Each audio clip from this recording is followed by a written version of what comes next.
Speaker साहब, मेरा कोई किसी से लड़ाई नहीं है।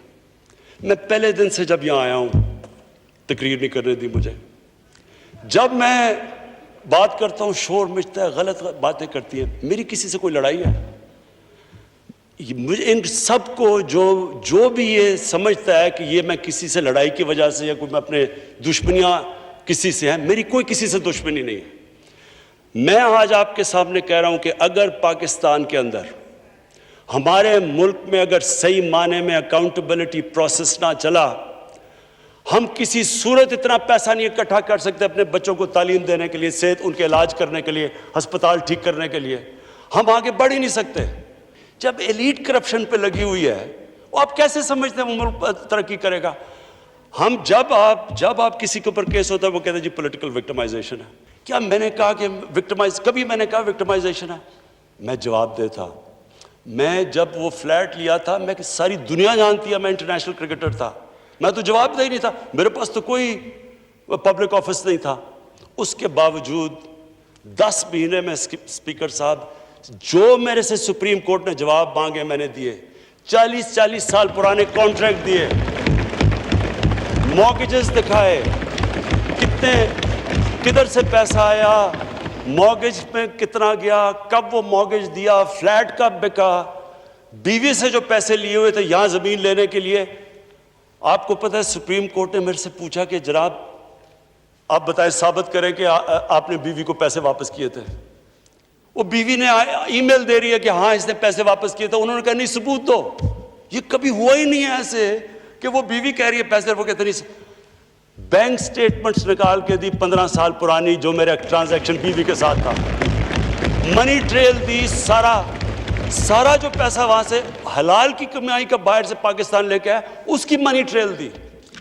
स्पीकर साहब, कोई मैंने कमाल नहीं किया। ये हर उस मुल्क में जिसमें जेन्युइन डेमोक्रेसी है, वहां एक लीडर को जवाब देना पड़ता है, क्योंकि वो अमानतदार होता है, वो पब्लिक के पैसे का अमानतदार होता है। ये कोई विक्टिमाइजेशन नहीं है। और ये जो नैब है, ये हमने तो नहीं नैब बनाई, एक आदमी हमने भर्ती नहीं करवाया। नैब तो पुरानी है, 90% केसेस भी पुराने हैं, लेकिन गालियां हर रोज मुझे पड़ती हैं कि जनाब देखें इमरान खान ने ये कर दिया, वो कर दिया। देखें स्पीकर साहब, मैं चाहता हूं कि हमारी पार्लियामेंट चले, मैं चाहता हूं कि डिबेट हो सही, क्योंकि डिबेट के बगैर आइडियाज तराशे नहीं जाते। डिबेट सबसे इंपॉर्टेंट चीज़ डेमोक्रेसी की अकाउंटेबिलिटी और मेरिट के बाद तीसरी चीज़ है, वो डिबेट होती है। यहाँ डिबेट ही नहीं हो सकती। जब बात करो वो शुरू हो जाते हैं कि जी वो नैब न्याजी नेक्सस या कभी कुछ शुरू हो जाते हैं। यानी इस तरह तो देखे ना स्पीकर साहब, मैंने तो नहीं नैब बनाई। पॉइंट ये है कि क्या फंडामेंटल प्रिंसिपल ये है, क्या हमारे जो इक़्तिदार में लोग रहते हैं वो जवाब देना चाहते हैं अपनी वेल्थ का, या नहीं देना चाहते? और अगर वो नहीं देना चाहते तो बाकी क्यों देंगे? आप जो कल्चर होता है वो ऊपर से सेट होता है। स्पीकर साहब, नंबर 1 प्रॉब्लम ये होता है कि मुल्क में जो पैसा ह्यूमन डेवलपमेंट में जाना होता है वो लोगों की जेबों में चला जाता है। नंबर 2 प्रॉब्लम ये होता है क्योंकि चोरी का पैसा होता है वो मुल्क में नहीं आप रख सकते, वो आपको मुल्क से बाहर भेजना पड़ता है। तो मैं सिर्फ ये कंक्लूड करता हूँ स्पीकर साहब, मैं अपनी ऑपोजिशन से बड़े रिस्पेक्ट से कहना चाहता हूँ, मेरी कोई किसी से दुश्मनी नहीं है, ना मैं कोई बदला लेना चाहता हूँ।